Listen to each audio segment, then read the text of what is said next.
It was the quiet dawn of August 15th, 2025, when the Russian cargo ship Port Olia-4 slowly drifted away from its berth at the Caspian port of Olia in Russia's Astrakhan region.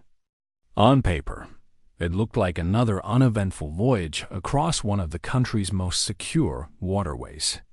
But appearances can deceive. Ukrainian intelligence would later reveal that hidden inside the ship's hull were Iranian-made Shahed drone components and ammunition, crucial lifelines for Russia's long-range assault operations.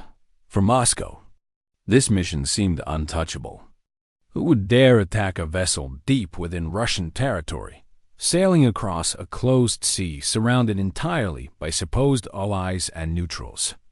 The Kremlin believed the answer was obvious: no one. But Ukraine was about to prove them wrong. Hundreds of miles away, Ukrainian operators were already tracking the vessel's slow crawl across the Caspian. High above, slicing through the night sky, a Ukrainian long-range drone flew silently at low altitude, its radar signature nearly invisible, its engines whisper quiet. This wasn't just an attack, it was a statement. The drone wasn't hunting troops or bases. Its real target was Russia's sense of invincibility, the illusion that the Caspian Sea was beyond reach. For years, Moscow had treated the Caspian as its safe zone, a strategic sanctuary untouched by Western technology or Ukrainian daring. And for a long time, that belief held firm.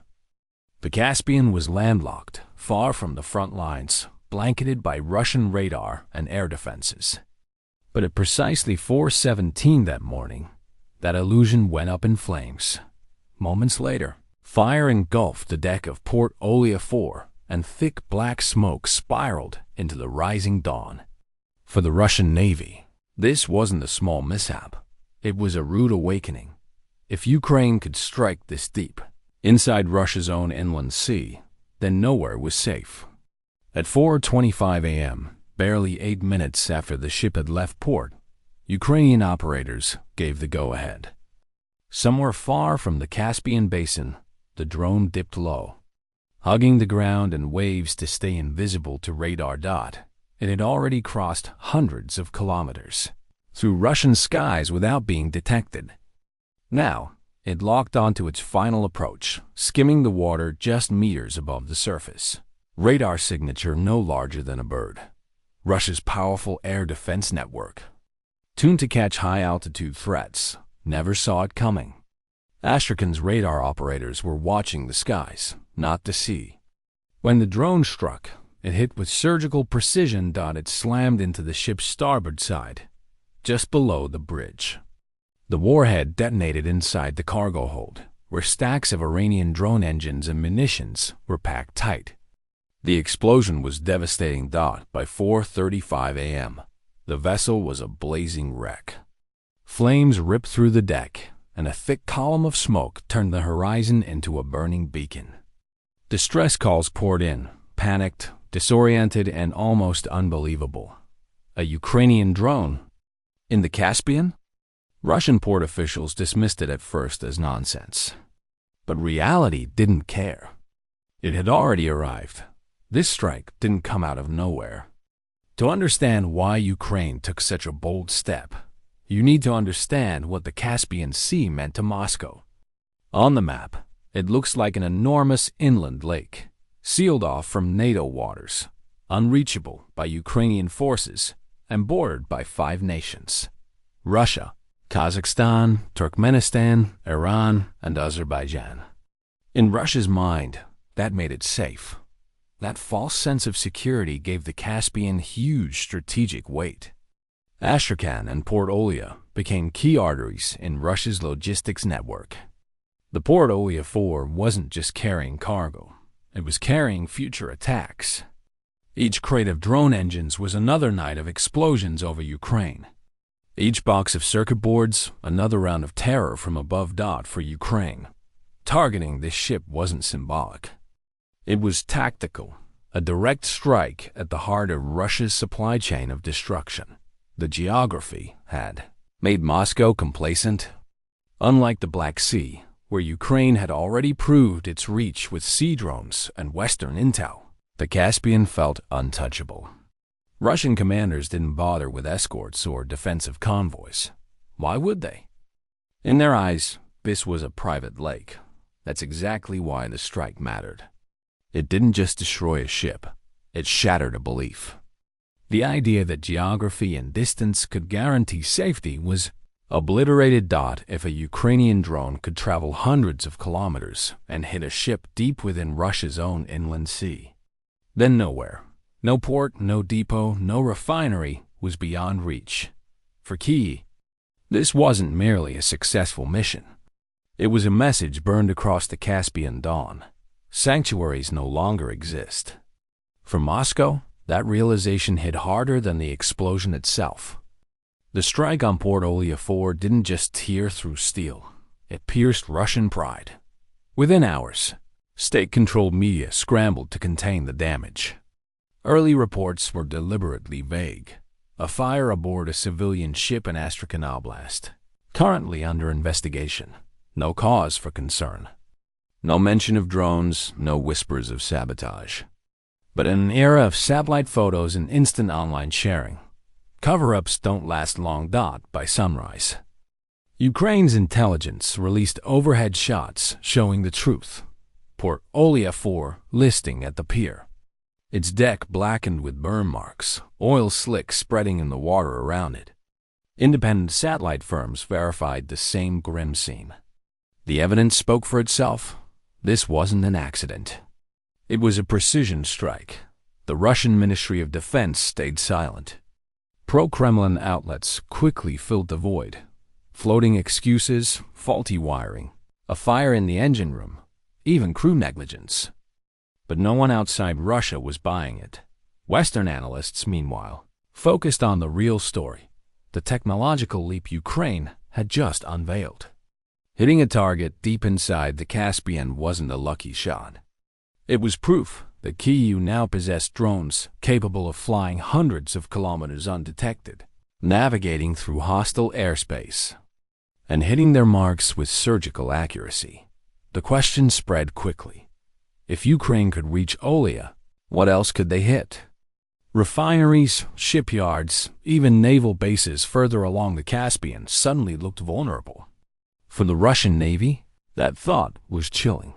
The Caspian Fleet had long been treated as a secondary force, a launch pad for cruise missiles in earlier phases of the war, but far from danger. That illusion evaporated overnight.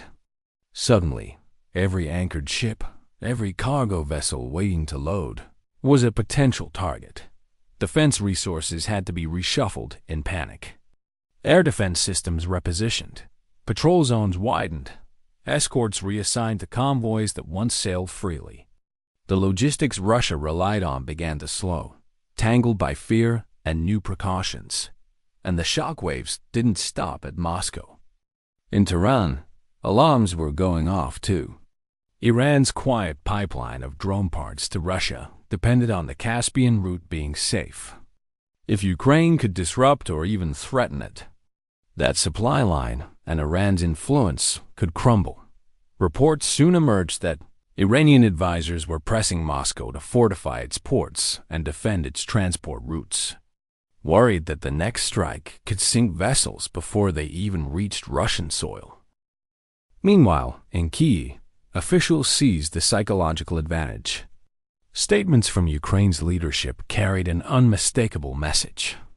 No Russian target is beyond our reach. This was psychological warfare in full swing, forcing Russia to reconsider what rear area even means.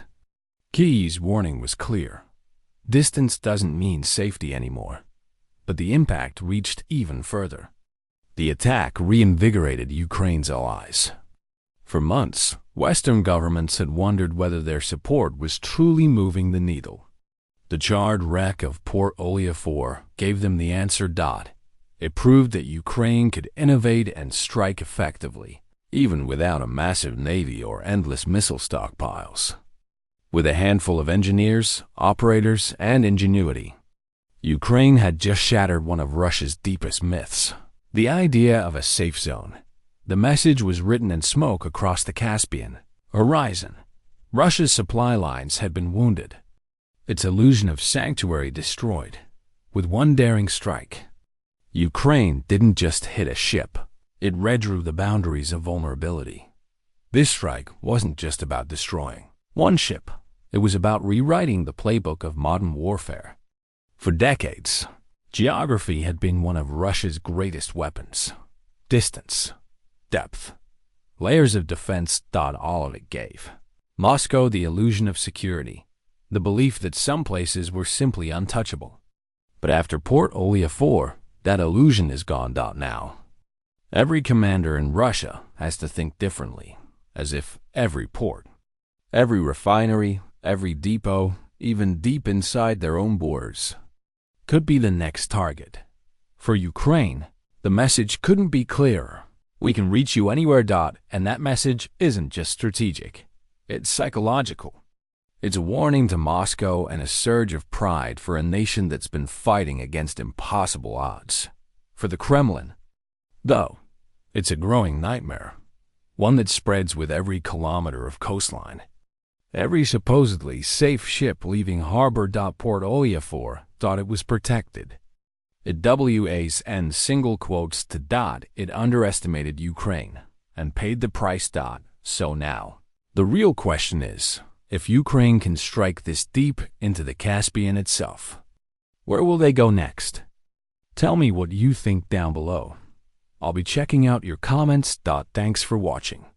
And if you enjoyed this breakdown, hit that like button, subscribe for more deep dive stories from the front, and share this video with anyone who still believes Russia has safe zones left. And if you want to go one step further and help keep this channel afloat, join the fleet.